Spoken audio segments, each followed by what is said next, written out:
start with our session. The session is economic issues, and the first one is Elisabetta Venezia from University of Bari Aldo Moro, and the title of the talk is Hedonic Prices, Transport Infrastructure and Green Areas, Economic Evaluations and Real Estate Markets. So you have 12 minutes.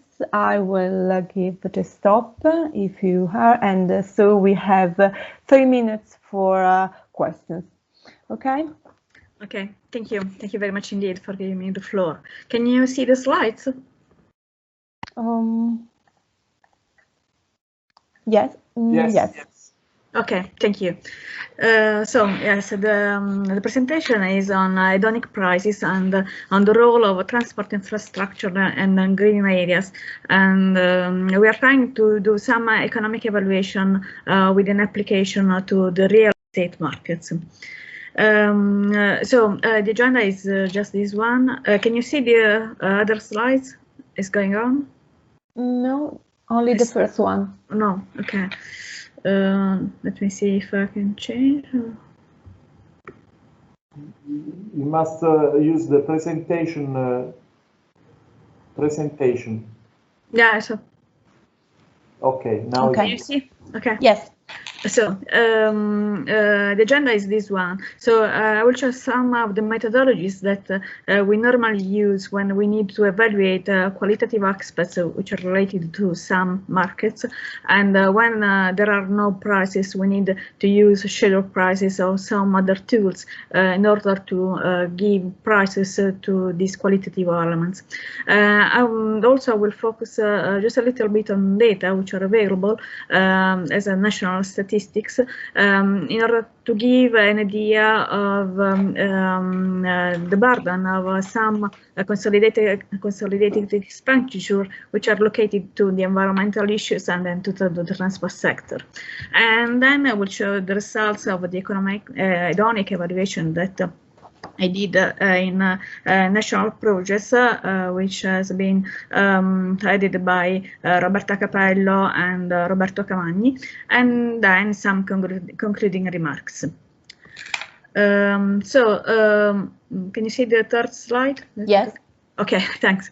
So these are the methods that we normally use in order to give some monetary value to these qualitative elements. So normally we have based methodologies that are based on demand curves, and then there are some other methodologies that do not use demand curves. As for the first group, we normally have express preferences and reveal preferences, and as for the first group, we have contingent evaluation, and for the revealed preferences, we have normally the application of travel costs and hedonic evaluation. And just on this one, I will focus the presentation as an application to the real estate markets. Then there are some other methodologies that we are normally used without the construction of the demand curves. So we do not have a relationship between the quantitatives and the prices. And these are those response methods, substitution costs, opportunity costs, and reductive behavior. So these are some data that can give us the idea of the total consolidated expenditures by sector with regard to the Puglia region, and in particular, I will show just on this slide some data, and in comparison with the other macro area, north and center. So, for example, we can have a look at the item 14, and we can see the low amount of and then the weight on the total expenditure of related to the environment, which is equal to 0.4 for Puglia, and is quite aligned to the same weight related to the north and to the south. And as for the transport sector, which is the sector on which we are investigating and to give some importance in our hedonic evaluation, other transport modes account for 1.5 and road transport 0.9 Apulia, in the south 1.4 and 1.2, and in the northern center 1.7 and 1, just 1. And here there is an application, so I'm going to present a case study which is related just to our city, Bari, and in particular to the central railway area, which is quite close to the city center.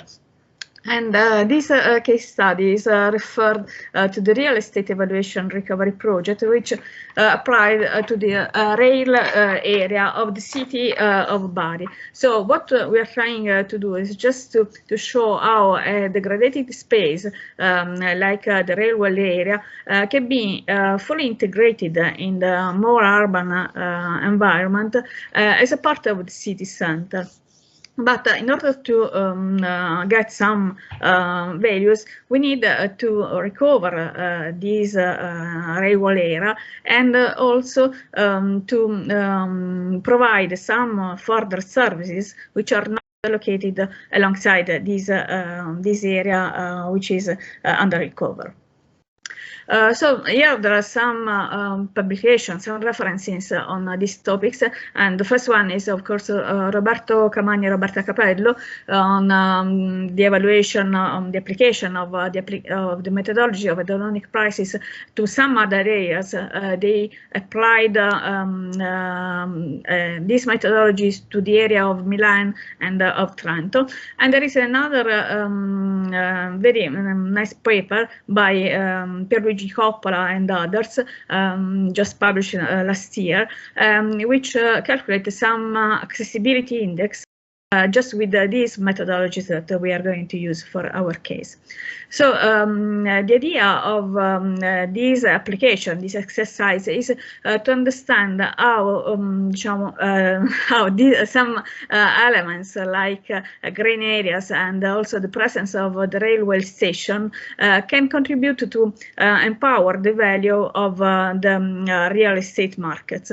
And in particular, we will see how the difference between the fiscal authority values and the commercial values can be justified just by these two elements. So by the presence and then the endowment of a railway station and of green areas. So this is the project that has been presented to the Bari municipality after a call of international ideas just to recover the area. And this is another bird's-eye view of the central area, and in particular where you see red blocks and other some at the very end green areas are the new construction that should be able to recover this railway station. So we have considered 1,449 units, and the hedonic models that's been estimated as the results of a research group, as I said, headed by Roberta Capello and Politecnico of Milan, and also by the University of Bari. And we tried to use this dependent variable as a differential value expressed in euro per square meters. Normally in this exercise we normally have the full price, but the contribution of this research just to use the differential between the commercial prices and the cadastral one. So we try to justify these differential values just on the just by the presence of the green areas and the infrastructures in transport, mainly the railway station. So then we include the presence or the absence of green areas as a dummy variable, and the distance of each apartment of each unit from the railway station has been used as an indication of accessibility in line with the most recent literature. And also the hedonic prices in this case can be calculated per square meters. And the methodology in this case implies the use of a Box-Cox function with the use of linear transformations. So the idea of our evaluations is just this one. We would like to check the impact of the accessibility to the railway station, and also the possibility to enjoy green areas which are around the units that we are considering as supporting elements for price differential between the commercial values and the cadastral values, which are normally used by the fiscal authorities for taxes. These are the results that we got in our research project, and as you can see, the signs of the variables are absolutely in line with expectation, and also the relation is correct and significant in economic and statistical terms. So the enrichment of our proposals is just linked to this new approach that it is not tested in other research papers, because we are just justifying this difference in prices for all these units that we are considering in subset area of Bari, just due to the green areas and the railway station recovery, and that can be used by the population.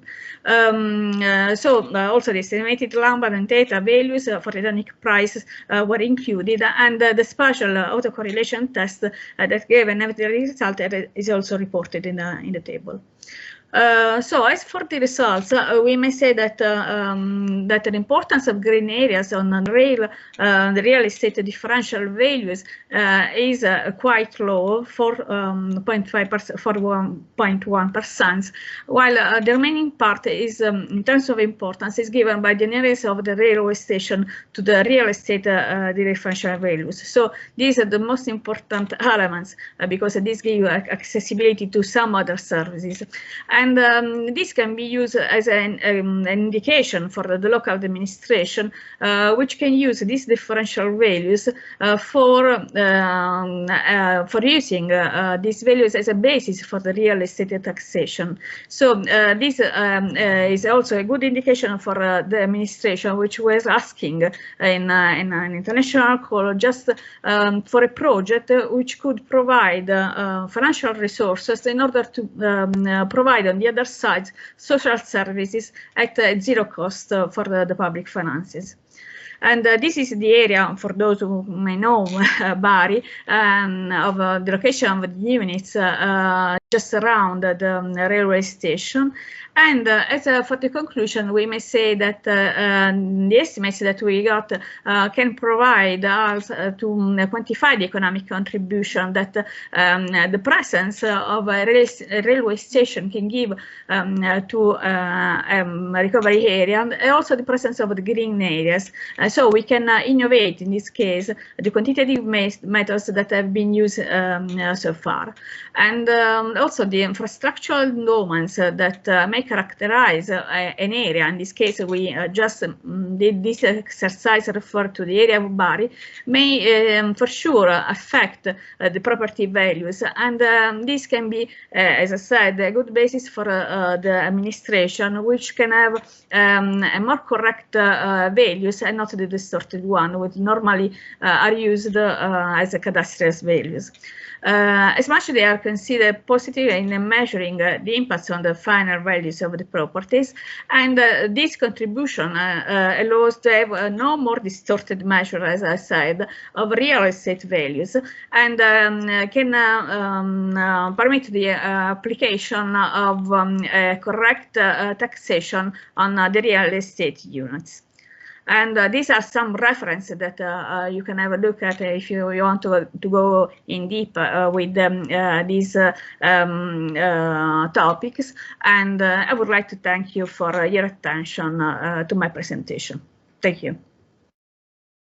Thank you, Elisabetta, for your interesting presentation. So, any questions?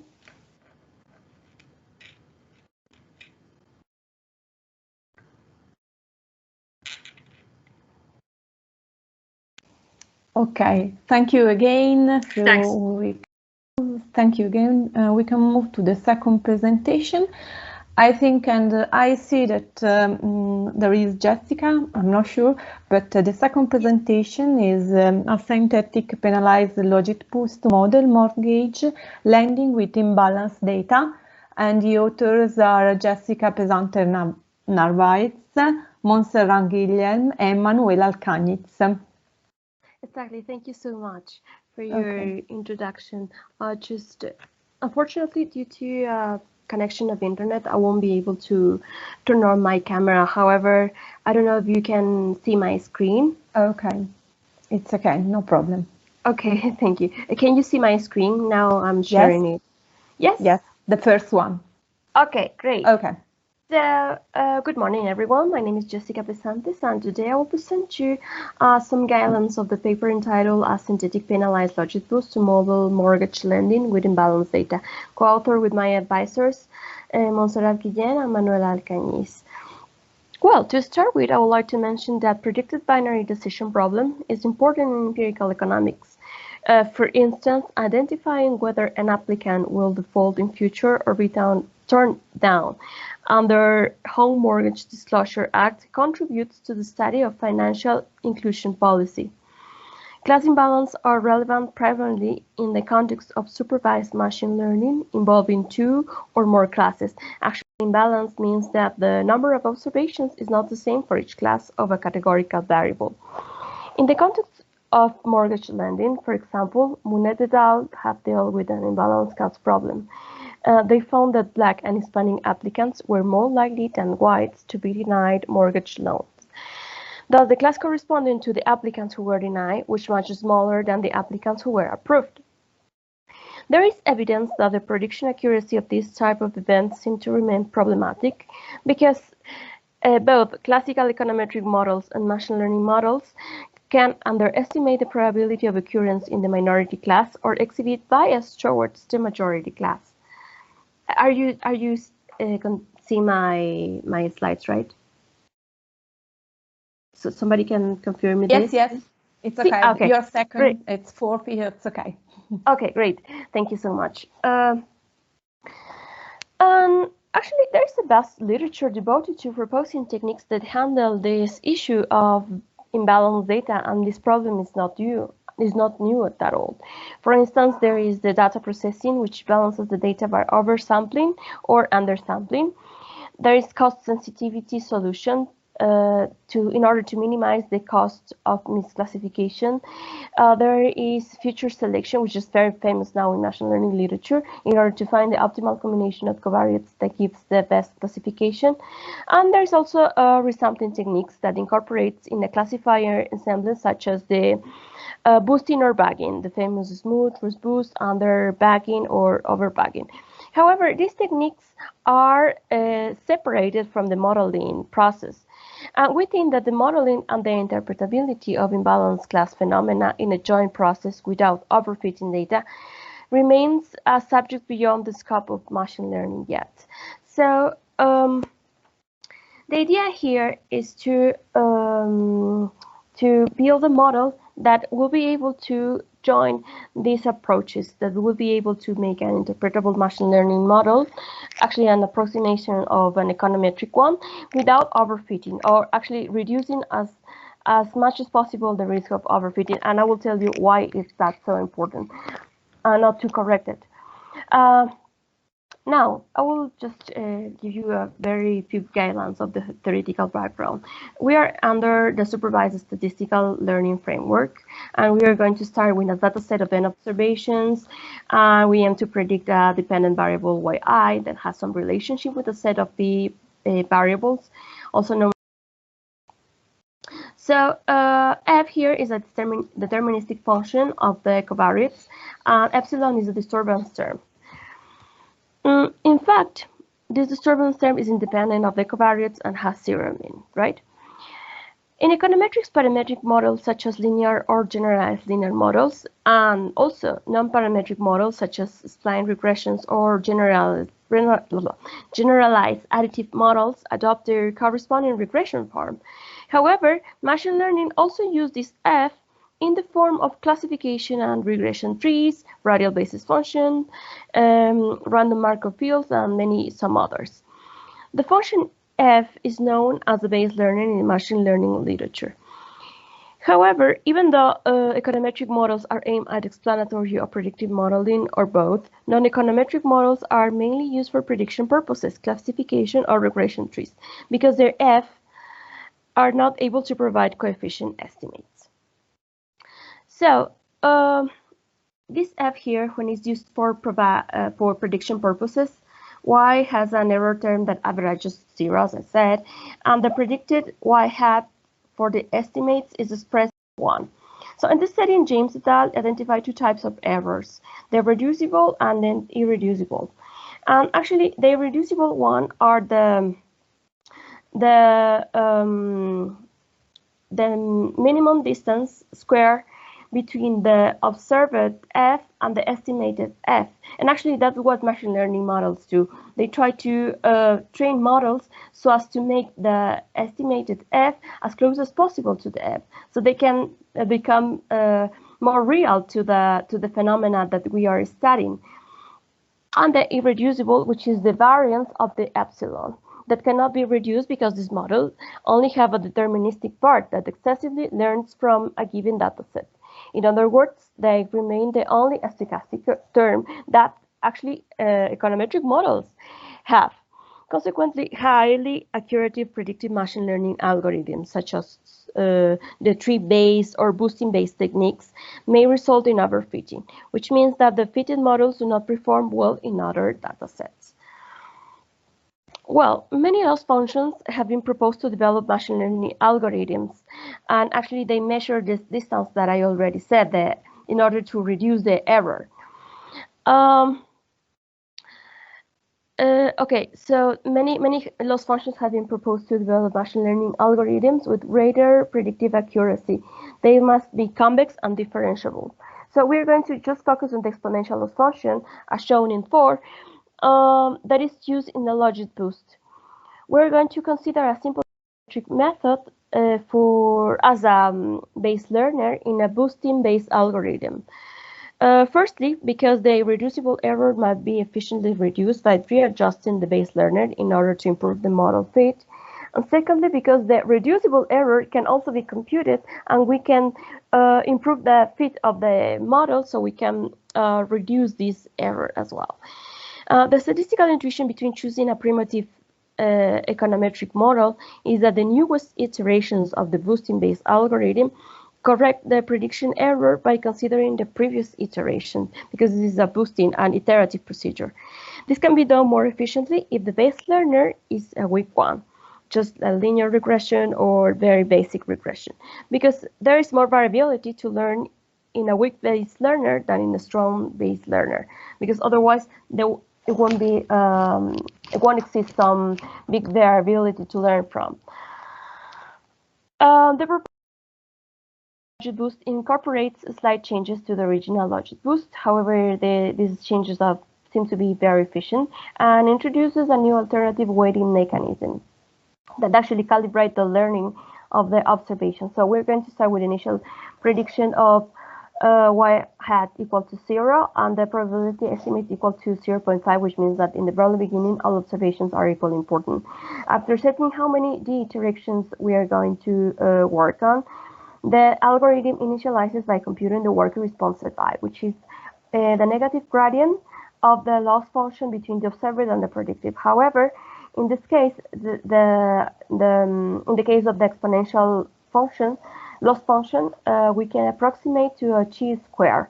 And actually, that is also a gentle approximation of the objective loss function when we are using the reweighted iterative least squares of a logistic regression. So actually, we are trying to minimize the objective function of an econometric model, but we are in a boosting setting. And then we will calculate the prediction, which is obtained as in 6. Actually, this is a Newton approximation of the joint distribution of the logistic regression also. So a vector of weights Wi aims to penalize by giving less weight to observations whose distance between the observed and the probability estimates is greater than the mean of the dependent variable, which means that we penalize observations which are more likely to be misclassified. And this weighting mechanism leads to a stabilization after few iterations of the boosting procedure, and we will see later on. So the main contribution here is to build this weighting mechanism and actually do some little changes in the synthetic in the original logic boost in order to improve the predictive performance of the original algorithm. And actually we will see that afterwards, after comparing with some other algorithms, even optimized, it will lead like very interesting results. So the F, which is our base trainer, has to be trained as a weighted least square. So we'll introduce the weight, sorry, I made a mistake here, is Y asterisk, the new weight that we are introducing in the weak learner. So the idea is that each iteration will learn from the residuals of the mistakes from the previous iteration and will improve in the new one. And the final probability estimate is the log odds through Y hat, which is the one expression in 8.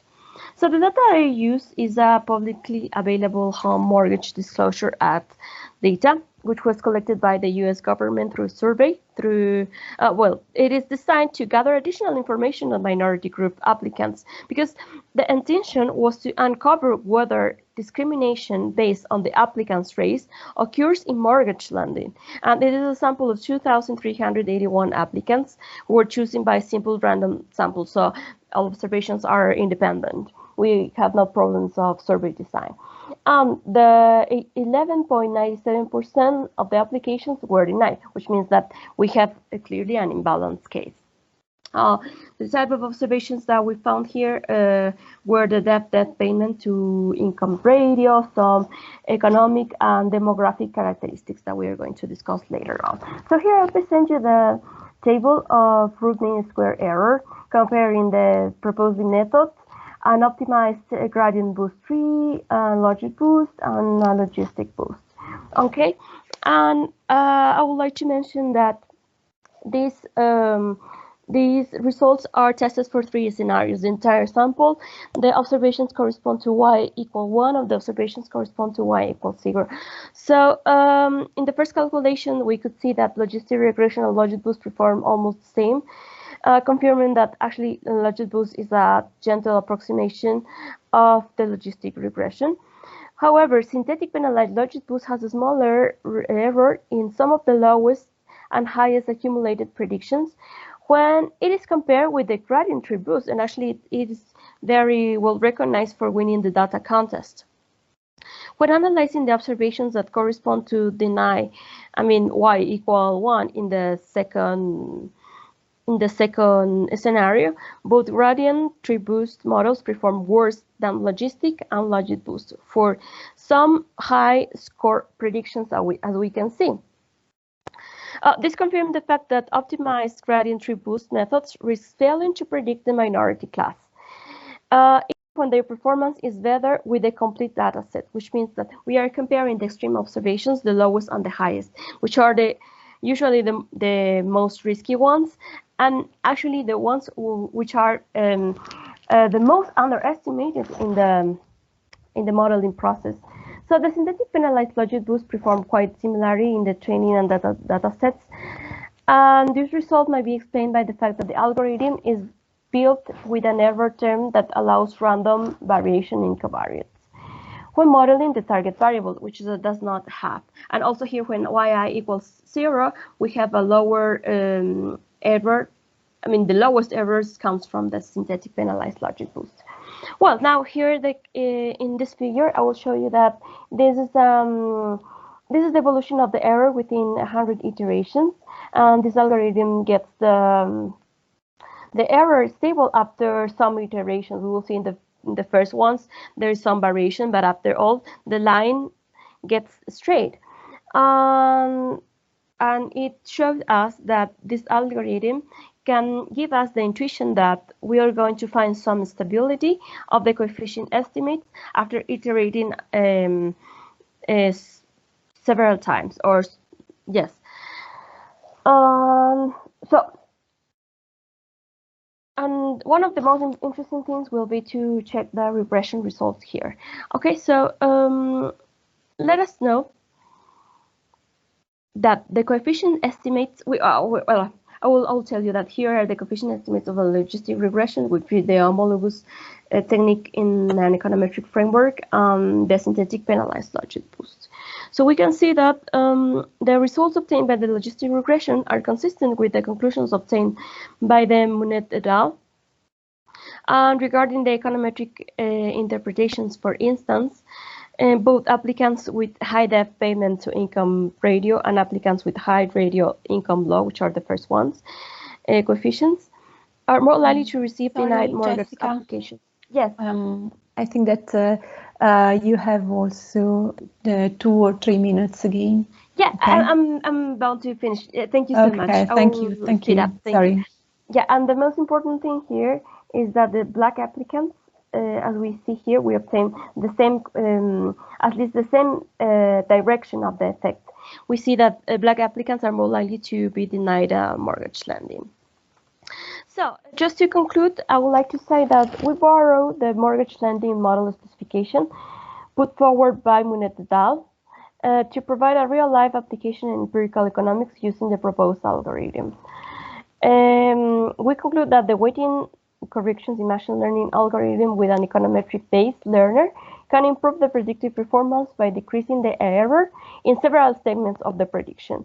And although there's an improvement in the predictive performance, this improvement is not really high, we provide evidence that it can lead to small errors than the famous gradient tree boost, which is very famous for capturing the non-linearities. Okay, and that's what I brought you here. Thank you so much. If you have any questions, I will be very happy to answer. Thank you, Jessica. Any questions? And see you. I don't know how to. Okay. Okay. So maybe we can have the third presentation. So that is Nithin Raj Kairali, and the second author is Altaf Shayan from National Institute of Technology, Calicut, and the title of the next talk is Predicting Consumption and Income in the Indian Household Surveys, a Machine Learning Approach.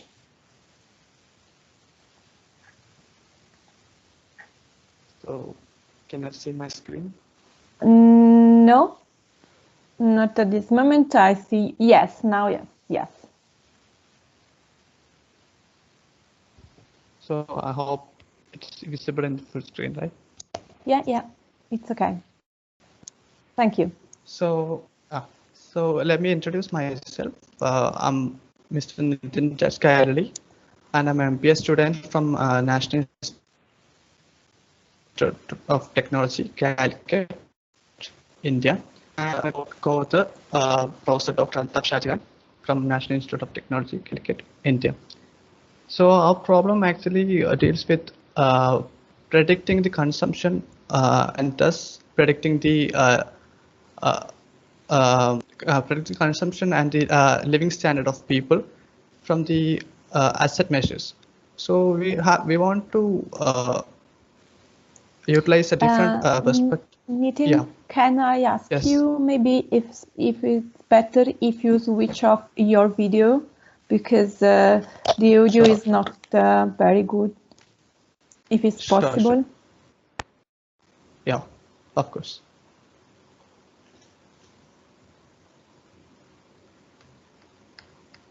Thank you very much. Now it's turned off, right? Yeah. Okay.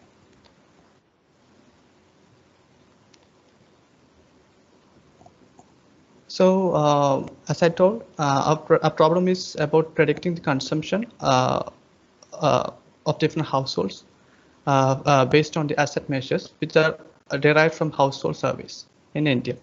So we know that there are tons of data being generated on internet every day, and this data is being tracked, monitored, analyzed to get insights about the consumption level and the living standards of people. So that this information can help people in determining whether they have to go for investment in a particular locality or not, based on the consumption measures or consumption levels of people. So we actually thought of can we gain the same insights using publicly available data, or can we use any new techniques like predictive modeling or machine learning into this problem? So this idea actually brought our research, which is called predicting consumption and income in Indian household surveys, a machine learning approach. So moving on to the contents, we'll be discussing about the problem. I'll give an introduction about the background of the problem. I'll discuss my objectives. Then we'll see some of the relevant works in the same domain. And also I will discuss about the data, the methodology we followed, and finally the results and conclusions. So let me introduce the topic. Usually whenever people want to predict the income, or whenever they want to predict the living standard of people, they actually followed the wealth index method. That is, they had a multi-dimensional asset, more than one, and they used the traditional methods like PCA, MCA, or polychoric PCA, Mocken scale analysis, etc. They actually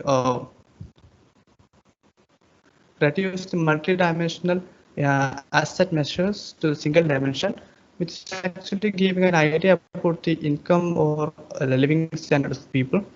So the problem is that sometimes people do not want to disclose their information about the consumption. So in the consumption. So we actually utilized a publicly available household data, and we incorporated the idea of machine learning into the problem. And finally, we will see that what all asset measures will be able to predict the consumption actually. So as I told, objectives, our objectives are to build an effective supervised prediction model that can predict the household consumption using the publicly available.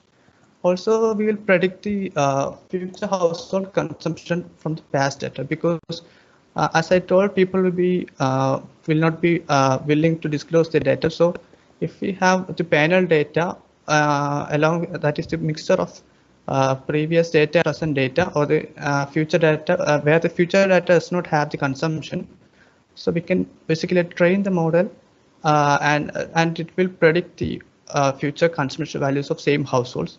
So we can see whether what happens to the living standards of people, whether it is rising, whether it is stabilized, or whether it is going down. And next is about the predicting living standards of households, as I told. And finally, we'll try to gain the sensible information about the investment, like whether the area is suitable for investment or like that. So let's see some of the relevant literatures in this domain. So Kenneth Hartgen and Sebastian Vollmer in 2013, they have used the traditional methods like PCA, MCA, etc. To simulate the household income, and it was based on the asset index method that I told. They actually used the multi-dimensional, dimensional reduction, and it was a country-specific study. And they conducted the study in Bolivia, Indonesia, Zambia, etc., using macroeconomic data. And similar to this study, there was other studies like measuring socioeconomic inequalities to predict absolute incomes rather than the wealth quintile. So it also actually followed the same method that the initial paper followed. And similarly, there are other papers. This is one of the other paper, which is measuring inequality with asset indicators by McKenzie in 2005, and he also followed the method of principal component analysis, multiple correspondent analysis, Mocken scale analysis, etc. They also were following the wealth index methods, and he found that inequality methods can be used as a proxy for inequalities of living standards. So we'll see the data that we used, They actually used public data called ISDS, which is called Indian Indian Human Development Survey, which is 2004 data and 2011 data, and the other one is AIDIS, which is called All India Debt and Investment Survey. So what this data had in common is that they had asset values, different other variables like social category, location, urban or rural status, etc. So, and the predictant that we used is the consumption. And one major difference between those two data is that one is fairly dichotomous in nature. It's only said that whether the person or the household has certain assets only, and whereas AID's dataset had the combination of dichotomous and continuous variables. It actually said what is the amount of asset a person holds or household has. So the first thing that we did was we actually ran a correlation between all the assets and the consumption. And here we used MPC as the consumption, that is monthly per capita consumer expenditure. And we found that not all assets were highly correlated with the MPC, but there are certain variables like land, building, deposit, bullion, etc., which were more correlated. So we actually selected those assets as the predictor variables. And moving on to the methodology, so we actually did the prediction accuracy for different prediction algorithms. That's the first thing we did. Then we actually used Python as a platform, and we can see that there is a figure down there, and it shows the methodology followed. We actually used assets, building, bank deposit, etc., all those variables with high correlation as the input variable, that is the predictor variables, and we gave it as input to the ML model, and we trained the model using the 2004 data and 2011 data, and we found that it gives the output Y, which is the household consumption level, or we can say that it is the socioeconomic activity. So we actually tried to reduce the error between the actual values and predictor values through multiple iterations. So these were the regression models that we selected. We didn't go for higher or advanced methods. We just stick with simple methods like simple linear regression, ridge, lasso, and random forest. And during lasso regression, we actually did the tenfold cross validation iteration. So and the testing and training data set was following the 40-60 ratio. And so moving on to the results that we found, so we saw that the random forest and lasso regression actually were performing more when compared to other algorithms. Also, the figure that you see first is the random forest regression, and the second one is the lasso regression. And when seeing the table below, we can see the different accuracy levels of the different algorithms, like all the 5 algorithms. But the things to be noted is that it actually performs best in the case of AID's dataset and not in the ISDS dataset, because as I told, the ISDS dataset was of purely dichotomous nature, so that in the AID's dataset, it actually shows the training set. The training set actually has the accuracy of 94.38, and at the same time, but in the testing dataset, it actually shows accuracy up to 60.85, and it is followed by lasso regression, which has 40.56% accuracy. And we also ran the correlation between different predicted consumption by different algorithms, and we saw that random forest and lasso regression is doing better, and it's having similar prediction patterns. Also, to conclude our study, actually we were able to build the prediction models which predicted consumption from a set of wealth measures without following the traditional statistical measures like PCA, MCA, and all. And we found that the random forest algorithm was performing best compared to others. And also, we could actually predict the future position of or future rank of the households using the feature of panel data. And so that we can understand whether the household is doing good in the future or the overall household.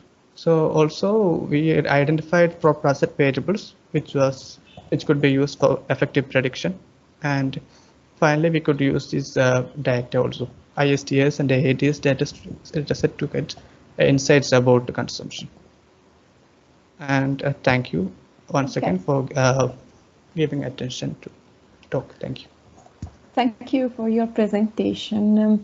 Some questions, any questions?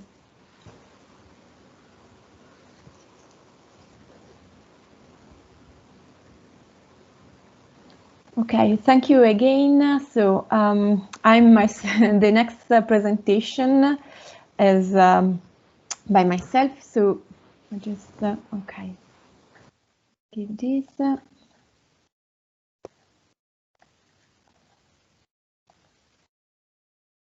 Oops. Okay, could you see my video?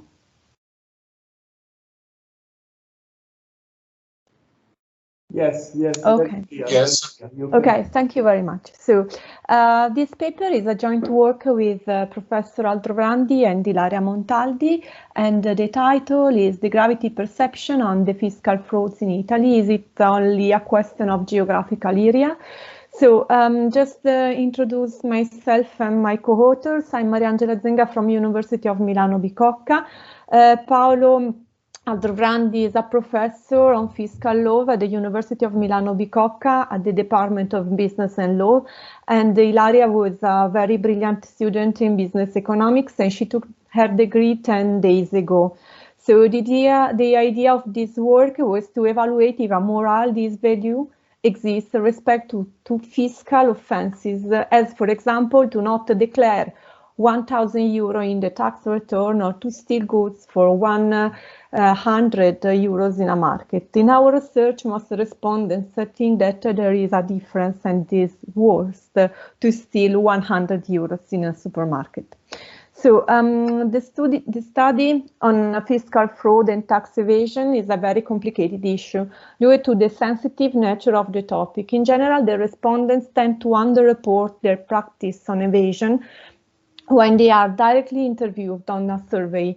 In this paper, we present an experimental online survey with a sample size of 351 respondents, where the respondents are interviewed on their perception on the fiscal frauds and on their propensity to evade taxes. The purpose is twofold. And we first create an indicator on the gravity perception for fiscal frauds, looking for socio-demographic differences. And the last one, we estimate the proportion of the tax evader using the randomized response technique, in particular the Simmons models. Okay, so this is the outline of this talk, and we will follow several points. First of all, we strictly present a literature review on the tax compliance, and we found the hypothesis of our work. Secondly, we introduce the research, where then we propose the construction of an indicator that could measure the level of the gravity perception related to some most common tax offenses. And then we will show the result to try to answer to the question, is it only a question of geographical area? Is it only a way of saying? And the conclusion and the talk. So first of all, we have to say that fiscal fraud is an important issue that incurs expenses in terms of loss of government revenue, which lead to less efficient tax programs and inequality between evaders and honest filers. So in general, effective control of tax fraud requires addressing a fundamental statistical problem of non-detection, which can bias estimates of the overall amount of fraud and the relative fraud propensity of different socioeconomic groups. Tax fraud detection involves processing a large amount of information in search of fraudulent behavior that requires fast and efficient algorithms, among which data mining provides relevant techniques that can help tax administration to take preventive measures and improve tax design. The aim of this paper is to measure the propensity of fraudulent behavior of a sample of Italian people. So the literature is based in particular on tax compliance, and in particular for age difference, we can say that in general, I will skip and I will go very fast in this part of my presentation, and we can say that higher age might be related to more as well as to less tax compliance. So with age to need for need goods such as social security and health care increases, older citizens might thus treasure the benefits of taxes more than younger ones and be more compliant. So also older person might be in a better financial situation than younger ones, so it is easier for them to afford being tax compliant due to fewer budget constraints. So in this case, in general, with increasing age, taxpayers acquire knowledge about the tax law, which is associated with improved tax compliance. The second is gender differences. In general, women are found to behave more morally than men do and be less likely to break the law. So based on that finding, personal, social and social norms of women should focus stronger on tax compliance than men's norms. So women are also assumed to engage stronger in social cooperation. So the hypothesis women are more tax compliant than men bases also on findings that women tend to be generally less risk-seeking in financial decisions. So, and the other was education differences. So in this case, empirical results are unclear because the higher education is related to better knowledge of tax law, and the higher educated people understand that law and filling rules, while low-educated people with little understanding are likely to make mistakes when they're filling their taxes. Higher education is also associated with better access to information and scams to avoid taxes. So this is why we have that the empirical results are unclear. And the fourth socio-demographic characteristic is the living status difference. So in this case, we base our analysis on the classical tax theory, but this theory is unconclusive in regard to income and its effect on compliance. So also in this case, empirical results are unclear. And then we have geographical differences, and as you can see in this table, this is the situation of tax evaded in million euros in 2007. As you can see, the 22% of South Italy and Ireland is the percentage of the evasion in total Italy. And studying tax compliance allows us to examine why Italy presents a crucial case for studying tax compliance. There is a large divergence in tax compliance between the North and the South. And the last one is job status, but I want to focalize on, in general, studies on Italian situation. So existent works explore Italian attitudes toward taxation, suggest that income, age, education, and occupation type are all associated with Italian citizen perception of seriousness of tax evasion. So this study showed that higher tax morale correlated with increased age and education, and that self-employed individuals have the lowest level of tax morale. Other authors find similar results, except that residents living in southern Italy do not recognize tax evasion as a serious concern. And in another work, the authors find that not only do respondents' individual characteristics affect tax morale, but contextual variables such as tax enforcement predict tax morale.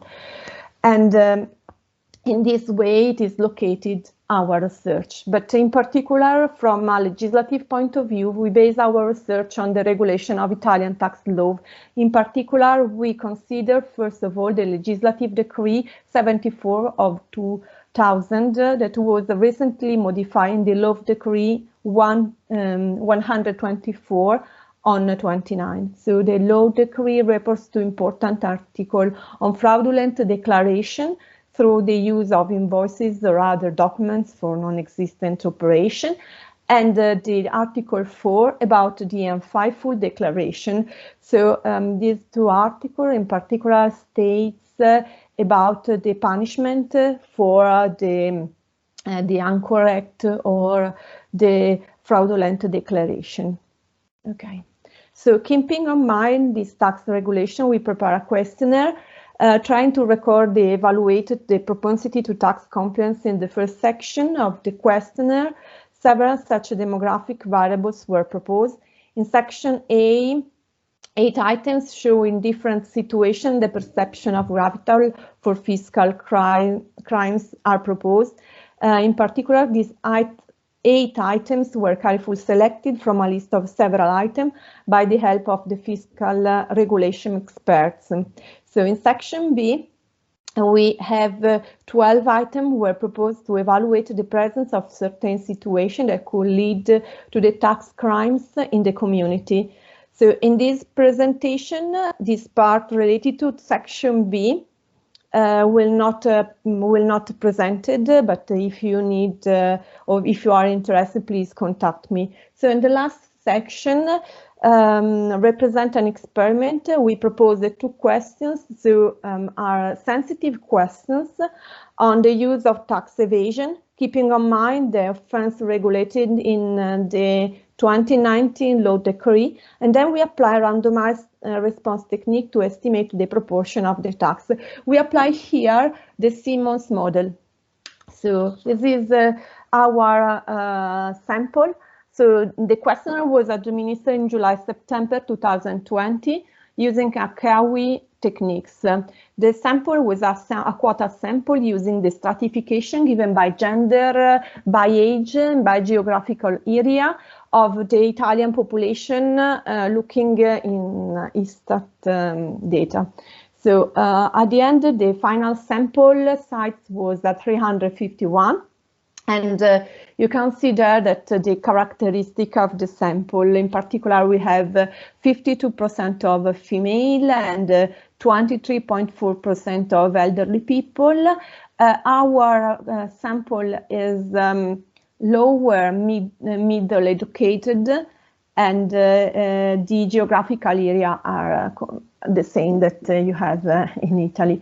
So for job status, we have the 32% of the respondents are employed, and 27.4% are retired housewife or student. And for living status, the respondents say that 45% of the respondents are on average.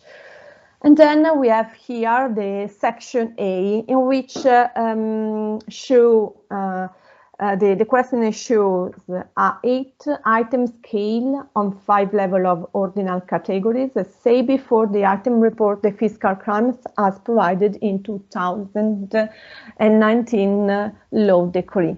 So it's a Likert scale, which it was asked to evaluate how serious you consider the following situation with rating scale from 1 to 5. And here you have the item. So I will go very fast here. And these are the results. In particular, as you can see, the average mean for the items is very similar. So underlining a tendency of considering the situations as a middle gravity. In particular, the respondents found, for example, to accept or propose a work without a contract and with cash remuneration as the most serious offense, and the other two, Tizio Step proposes a work for which part of salary is contractually established and the remainder is in cash, and similar but was not more for a work but for a rent or lease a property. that you have the payment it's split by contract and in the remaining cash. And with respect to the respondents' characteristic, female aged less than 26 and those living in central Italy have always given a higher score in terms of severity for each item. These, in part, are in line with the literature hypothesis that we had before. So then we decided to construct this new index indicator using the 8 items, and the 8 items have a very high reliability. It's 0.94. And using the PCA, we create the indicator to measure the gravity propensity versus the tax offenders. So the first PCA is used to have the score. As you can see, the 72% of the variance was explained by the first component. So, and what is the meaning of this new indicator? So the higher the value of the score, the higher the gravity perception of fiscal frauds. So, and we verified that the socio-demographic variables are significant to explain the indicator, and in particular, working student employed respondents have greatest value of these indicators. Again, the respondents with less than 26 years have a greater score, and the Central Italy respondents are present the greater value, and respected to the education level, university or master or more educated respondent show the higher value. Again, respect to the living status, if the living status increases, so increases the same the gravity perception of fiscal fraud. Respect the male and female, female shows the higher value. So here we present a very easy, so it's a very easy analysis, because to evaluate model to evaluate so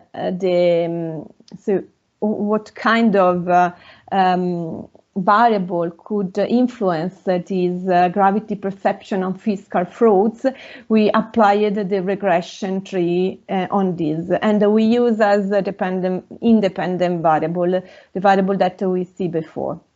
So as you can see now, the job status is the variables that influence more the gravity perception of fiscal fraud, followed by geographical areas that is more than 80%, and then a level of education, living status, and aging groups. So at the end, we can find these groups that are described from the from the average mean for new indicator, from the highest value for to the lowest. So we can find that responses with well-educated, so with a higher level of education, and working student, employment, and employment, but with a living of status that is less than on average, is the group that has the biggest value on the for mean respect to the score. And then if we want to see the last one, we can see that the last one group that collected the lowest average mean indicators value score is the respondents that are less educated, that are living in South Italy, self-employed or unemployed. So then I will show very quickly the part respect to section C, and we have the Simmons models, and we have two questions. The first question is the sensitive question. Have you ever filled a tax return stating that your income was lower than what you actually earned? And the proportion that was proposed to respondents was 0.75, and the other question that it was not a sensitive question was, were you born in the first quarter of the year? So the proportion that it was 0.25 on the respondents, and the estimate probability that we have that people could answer to this is 0.25. So at the end, the probability that, or the proportion that people made is a tax return stating that your income was lower than you actually earn was 42%. The second question, sensitive question, was, have you ever indicated non-existent cost in your tax return? Again, the probability, so no, the proportion was 0.75, and the second question that was not the sensitive question, are you apicious? And the proportion was 0.25, and the estimated probability in the population, and then of course in the sample, was the ratio 1/12, and so the proportion of respondents that have indicated non-existent costs in your tax return, in the tax return, was about 29%. So sorry, this is the conclusion. So we study about gravity perception and diffusion on fraudulent declaration through the use of invoices or other documents for non-existent operation in the community. We had a sample that was 351, and in general we found that working students, employed or unemployed, responded higher educated with the lower living status present highest value of this new indicator, but lower educated, self-employed or unemployed respondents living in South Italy have the lowest value for this indicator. So to sum up, is it only a question of geographical area? Not only. Well, if we see the lowest propensity, we can see yes, okay, but in general you have to consider also the other characteristic of the respondents. So for example, level of education, job status, and the other. So here you can see the reference that I use for this presentation. And thank you for your attention. Sorry for if I was not in line.